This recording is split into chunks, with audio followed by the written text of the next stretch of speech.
قادیانی جماعت جہاں پوری دنیا میں اسلام اور مسلمانوں کے خلاف سازشیں کرتی ہے، وہیں یہ اسرائیلی اور بھارتی حمایت یافتہ سازشی گروہ مرزا مسرور کی سربراہی میں انسانی سمگلنگ کا نیٹ ورک بھی چلاتا ہے۔ قادیانی جماعت قادیانیوں کو یورپ، کینیڈا، جرمنی اور دیگر ممالک میں سمگل کرنے کے لیے نہ صرف اپنی ہی بنائی ہوئی فلاحی تنظیم ہیومینٹی فرسٹ کو استعمال کرتی ہے، بلکہ اس کے ساتھ ساتھ خود سے بنائی گئی جعلی شناخت والی انسانی حقوق کی تنظیم انٹرنیشنل ہیومن رائٹس کمیٹی کو بھی استعمال کرتی ہے۔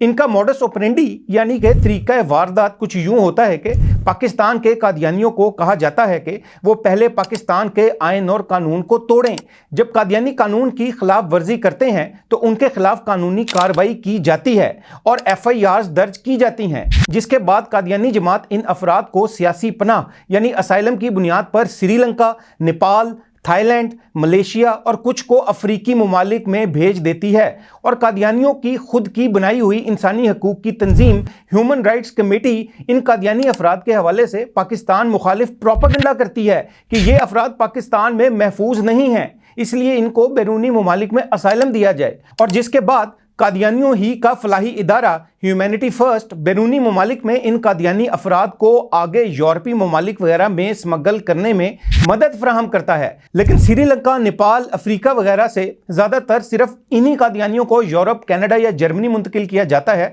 جو افراد قادیانی جماعت اور اس کے اہلکاروں کو کئی ہزار ڈالر ادا کرتے ہیں۔ جی ہاں، کئی ہزار ڈالرز۔ قادیانی جماعت کا انسانی سمگلنگ کا یہ گھناؤنا نیٹ ورک قادیانی سربراہ مرزا مسرور کی سربراہی میں چل رہا ہے، اور مرزا مسرور کے اس نیٹ ورک کو چلانے والے فرنٹ مین میں سے ایک فرنٹ مین اسلم داؤد ہے جو کہ کینیڈا میں مقیم ہے، اور یہ شخص انسانی سمگلنگ میں ملوث قادیانی تنظیم ہیومینٹی فرسٹ کینیڈا کا سربراہ بھی ہے۔ یہ شخص قادیانیوں سے ان کو بیرونی ممالک بھیجنے کے لیے کئی ہزار ڈالرز ڈیمانڈ کرتا ہے۔ اسلم داؤد قادیانی کی یہ آڈیو سنیے۔ اگر آپ اپنے 3 بھائی بہن کو کینیڈا بلانا چاہتے ہیں